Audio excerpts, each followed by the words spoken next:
Hi friends, welcome to my channel M food. ఈరోజు మనం వీడియోలో చపాతీ రెసిపీ ఎలా చేయాలనేది తెలుసుకుందామండి. ఇలా లేయర్గా ఎంతో సాఫ్ట్గా అయితే మనం ఈ చపాతీ అయితే చేసుకోవచ్చండి. ఎలా చేయాలనేది మనం ఇప్పుడు ఈ వీడియోలో చూసేద్దామండి. ముందుగా ఒక గిన్నె తీసుకున్నాను. అందులోకి నేను ఒక చిన్న అరటికాయ అనేది తీసుకొని కట్ చేసుకొని వేసుకుంటున్నానండి. ఇది కట్ చేసుకున్న తర్వాత ఒక ఫోర్క్ తీసుకొని మెత్తగా అయ్యేలాగా స్మాష్ చేసుకోండి. ఉండలు లేకుండా మెత్తగా అయ్యేంత వరకు మనం ఇలా ఫోర్క్తో అయితే స్మాష్ చేసుకోవాలి. బాగా మెత్తగా అయిపోయిందండి. ఇప్పుడు ఇందులోకి మనం గోధుమ పిండి అయితే ఇప్పుడు యాడ్ చేసుకుందామండి. నేను ఒక చిన్న కప్ తీసుకొని ఈ కప్ నిండా అయితే గోధుమ పిండి వేసుకుంటున్నాను. తర్వాత కొద్దిగా సాల్ట్ యాడ్ చేస్తున్నానండి. సాల్ట్ వేసుకున్న తర్వాత అంతా మిక్స్ అయ్యేలాగా ఒకసారి చేత్తో మిక్స్ చేసుకోండి. మనం ఫస్ట్ అరటికాయతోనే అంతా బాగా మిక్స్ చేసుకోవాలండి, బాగా కలుపుకోవాలి. నేను ఇక్కడ చపాతీ చేయడానికి వాటర్ ఏమీ యూజ్ చేయటం లేదండి. ఇలా చపాతీ పిండితో ఇలా అరటికాయతో ఇలా బాగా మిక్స్ చేసుకున్న తర్వాత ఇందులోకి నేను ఒక చిన్న కప్ నిండా పాలు అయితే తీసుకున్నానండి. పాలతోనే మనం చపాతీ పిండి అయితే మిక్స్ చేసుకుంటున్నాం. ఈ వీడియోలో కొద్దిగా పాలు అనేది వేసుకొని తర్వాత మిక్స్ అయ్యేలాగా అంతా ఒకసారి బాగా మిక్స్ చేసుకోండి. మనం పాలు అనేది ఒకేసారి వేసుకోకూడదండి, కొద్దిగా వేసుకుంటూ మనం మిక్స్ చేసుకోవాలి. చపాతీ పిండి బాగా మెత్తగా అయ్యేలాగా మనం ఒత్తుకోవాలండి. ఇలా మెత్తగా అయ్యేంత వరకు ఒత్తుకోవాలి. మనం ఈ చపాతీ పిండి నానబెట్టాల్సిన అవసరం ఏమీ లేదండి, మనం త్వరగా అప్పుడే చేసుకోవచ్చు.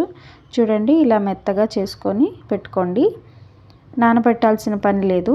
ఇప్పుడే మనం ఈ చపాతీలు అయితే ఒత్తుకుందాం. కొద్దిగా పిండి అనేది తీసుకోండి.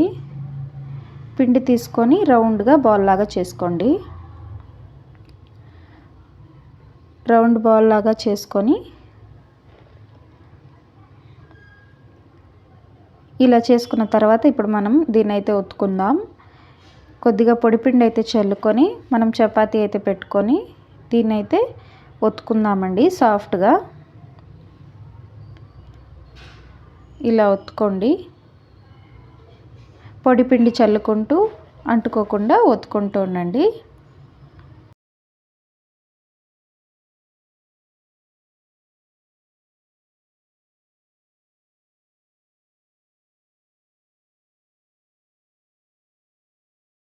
ఇంత ఒత్తుకున్న తర్వాత మనం ఆయిల్ అయితే అప్లై చేసుకుందామండి.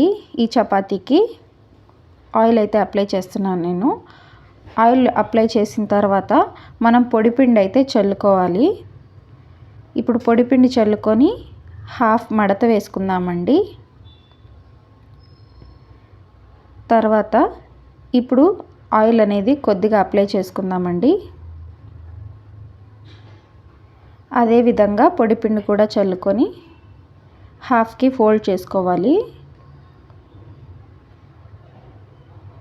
ఇప్పుడు హాఫ్కి ఫోల్డ్ చేసుకోండి. ఇలా సమోసా షేప్లో ఫోల్డ్ చేసుకోండి. ఇప్పుడైతే మనం దీన్ని ఒత్తుకుందామండి. ఇలా నిదానంగా కొద్దిగా పొడిపిండి అయితే చల్లుకుంటూ ఒత్తుకోండి.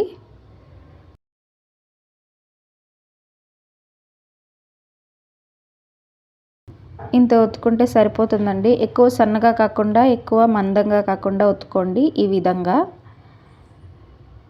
ఇప్పుడు మనం గ్యాస్ మీద ప్యాన్ అయితే పెట్టుకుందామండి. ప్యాన్ వేడైన తర్వాతనే మనం ఈ చపాతీ అయితే వేసుకోవాలి. ఈ ప్రాసెస్ అంతా హై ఫ్లేమ్లో పెట్టుకొని చేసుకోండి చపాతీలు అనేవి. ఒకవైపు కాలాక మరోవైపుకి టర్న్ చేసుకోండి.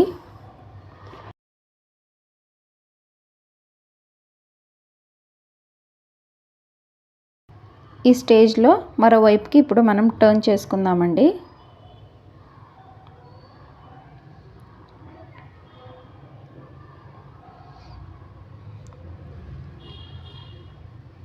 ఇప్పుడు ఇంకొక వైపుకి టర్న్ చేసుకొని మనం ఆయిల్ అయితే అప్లై చేద్దాం.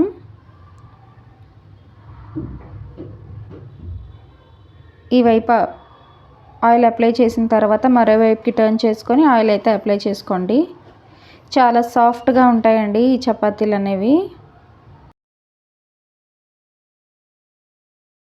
ఇంకొక వైపుకి టర్న్ చేసుకొని మనం ఇప్పుడు సర్వింగ్ ప్లేట్లోకి అయితే తీసుకుందామండి ఈ చపాతీని. ఇదే విధంగా మనం ఇంకొక చపాతీ కూడా వేసుకొని చపాతీలో ఉబ్బిన తర్వాత ఇంకొక వైపుకి టర్న్ చేసుకొని తర్వాత ఆయిల్ అనేది అప్లై చేసుకోవాలండి. ఈ వైపు ఫస్ట్ ఆయిల్ అప్లై చేసిన తర్వాత మరోవైపుకి మనం ఆయిల్ అప్లై చేసుకోవాలి.